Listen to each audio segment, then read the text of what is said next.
with Driving.ca. Today we're on hallowed grounds at the Ferrari Fiorano test track with the brand new 296 GTB. Filling a new role in the Ferrari lineup, this model places enthusiast driving thrills front and center. Short wheelbase thrills and an 830 horsepower hybridized V6 promise to make this clever vehicle plenty chuckable. But let's head out on the track and see how it puts that power to the pavement.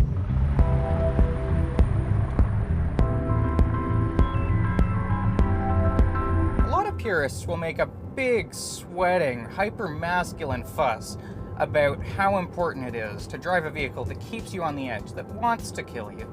And yes, I enjoy the raw ones, but and I can't believe I'm saying this, having just come off the Fiorano test track, I can attest to the reality that predictability and controllability in a vehicle like this is a whole lot of fun.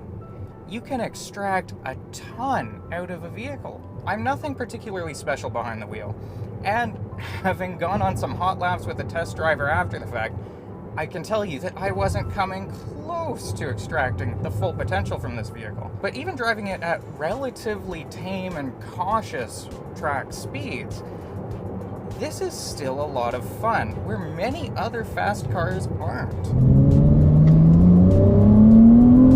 At a basic level, we have some key traits that make this vehicle the fun that it is. Chiefly, a short wheelbase, something that Ferrari very curiously refers to as imparting go-kart-like handling. It's not an analogy that you might expect from such a big, prestigious manufacturer, but it is rather apt.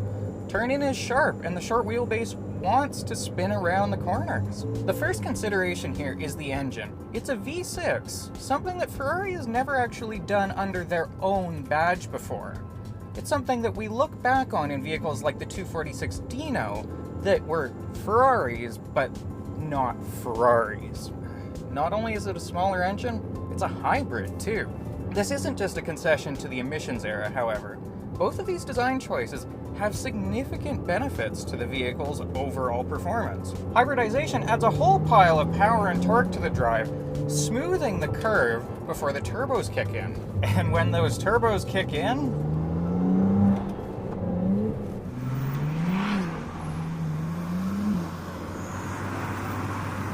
the 296's V6 is a curiosity. Splayed out at 120 degrees, it's quite a wide V. Stranger still, the intake runners are actually cast into the headers, and the turbos sit on top, inside that V.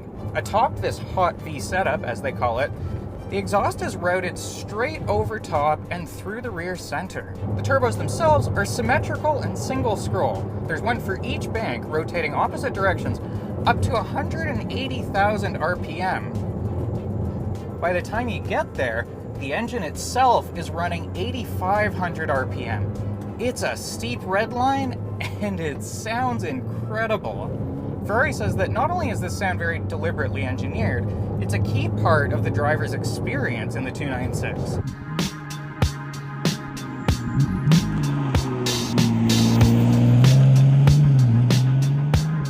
But as we climb higher up this mountainside, I'm suddenly less concerned with the power and significantly more enthralled with the chassis dynamics. The tires on this aren't particularly wide, just 245s up front. These road cars are running Pilot Sport 4S's, although you can also get Pilot Sport Cup 2Rs if you want something that's almost slick. Between the chassis tuning and that mechanical grip, you can turn into curves here in ways that I would never have imagined a vehicle can do. You almost feel that it wants to jump, that it wants to plow out and go wide, but that the car's id stops it and reins it back in. Stay on the line, that's your job.